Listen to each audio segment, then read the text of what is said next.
जय श्री राम। राधे राधे। मेरे प्रिय भक्तजनों, मैं आपको एक कथा सुनाने जा रहा हूँ, इस कलयुग का कथा। एक समय की बात है, एक ब्राह्मण देवता थे। पति पत्नी दोनों आदमी एक गांव में रहते थे। भगवान का पूजा पाठ करते थे। उनके पास सब कुछ था, धन संपत्ति भी था, परंतु औलाद नहीं था। उन्होंने भगवान शिव की आराधना की। भोले बाबा प्रसन्न हुए। भोले बाबा प्रसन्न होकर उनको वर दिए कि जाओ तुम्हें पुत्र होगा। भोले बाबा की कृपा से उनको पुत्र भी हुआ। पुत्र धीरे धीरे बड़ा होने लगा। बड़ा होने के बाद में उनकी शादी ब्याह कर दिए। शादी करने के बाद जब बहू घर में आई तो बहू के आते ही घर में खुशियाँ छा गई। अब बहू के सास जो थी, यानी लड़के का माता, उन्होंने उसको कुछ दिया नहीं। इसलिए नहीं दिया कि सारी संपत्ति तो उन्हीं का है। और बहू अब आते ही लड़के का कान भरने लगी। बोले, अरे माँ जी को तो कुछ पता ही नहीं, शादी के बाद में क्या लेन देन होता है। उन्होंने मुझे कुछ दिया नहीं, ना मुँह दिखाई दिए, ना कुछ दिए। बच्चा बोला, अच्छा कोई बात नहीं, नहीं दी तो हमारा ही तो है, इसमें दूसरा थोड़ी ना है, एक पुत्र मेरा ही है। बोले ठीक है। और इधर ब्राह्मण देवता और पति पत्नी आपस में बात कर रहे हैं कि अब बेटे का शादी कर दिया, अब चलते हैं तीर्थ प्रयागराज में स्नान करेंगे, वहीं पर रहेंगे, भगवान का पूजन करेंगे। ये सोचकर बहू ने अपने पुत्र को बुलाया।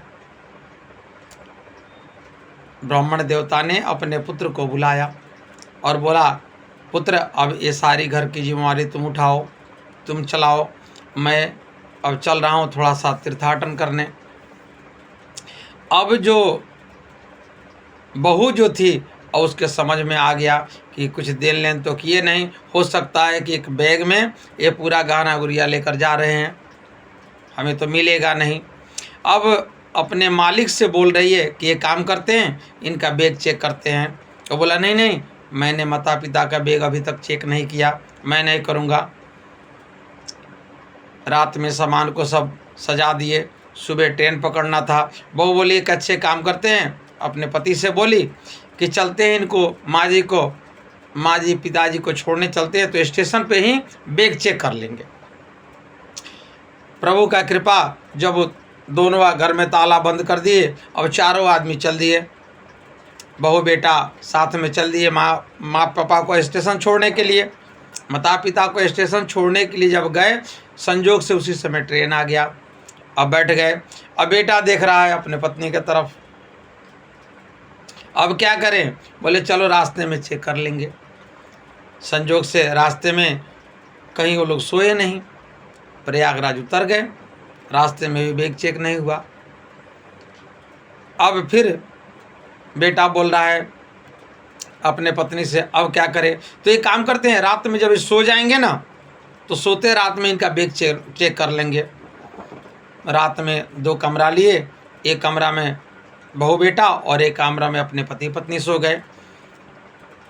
रात्रि का 1 बज गया तो वहाँ देख क्या रहे हैं, वहाँ एक मंदिर था। मंदिर के बरामदे में बाबा बैठे थे और रात्रि में देख रहे हैं कि नदी से 3 औरत आई, जो कि बहुत मलिन वस्त्र धारण की थी। अब जब वहाँ पहुँची तो देखकर बोले कि बड़ा गंदे कपड़े पहने तीनों। गई, बाबा के चरण स्पर्श की, उसके बाद उनके कपड़े चमकने लगे, चमचम करने लगे कपड़े। बोला कि अभी तो आई थी तो गंदी थी, अभी कपड़े चमकने लगे। अब इन्होंने पूछ दिया कि आप कौन हो? तीनों औरत ने बोला कि मेरा नाम गंगा है, दूसरे ने बोला मेरा नाम जमुना है, तीसरे ने बोला मेरा नाम सरस्वती है। जब तुम्हारे जैसा कोई पापी स्नान करने आता है तो मेरे कपड़े गंदे हो जाते हैं, और तुम्हारे माता पिता के जैसा कोई पुण्य आत्मा आता है तो मेरे कपड़ा चमकने लगते हैं। तुमने अपने माता पिता को तीर्थ ना कराकर उनका बैग चेक करने के लिए अपना घर छोड़कर यहाँ तक आ गए। जाओ देखो, उसमें 1 किलो चूड़ा, 1 किलो मीठा रखा हुआ है, सारे संपत्ति तो तुम घर पे ही छोड़ के चले आए। बेटा को बहुत तकलीफ हुआ, बहू को समझाई कि हम भी अब घर नहीं जाएंगे, अपना माता पिता का सेवा करेंगे।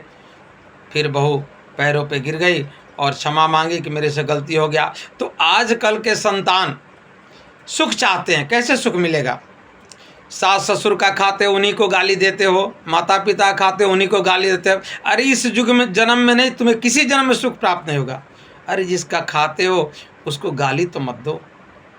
अरे माता पिता जो तुम्हें पैदा किए, कितने कष्ट सह के इस उम्मीद में कि मेरे पुत्र होंगे तो मुझे सुख मिलेगा, और पुत्र बहु आए सुख क्या, अरे उनके ज़िंदगी तुमने नरक कर दिया। धिक्कार है ऐसे पुत्र पे, औलाद पे, बहू पे, बेटे पे जो अपने माता पिता सास ससुर से गला गलौज करते हैं। वैसे पुत्र को न होना ही उत्तम है। जय श्री राम, राधे राधे।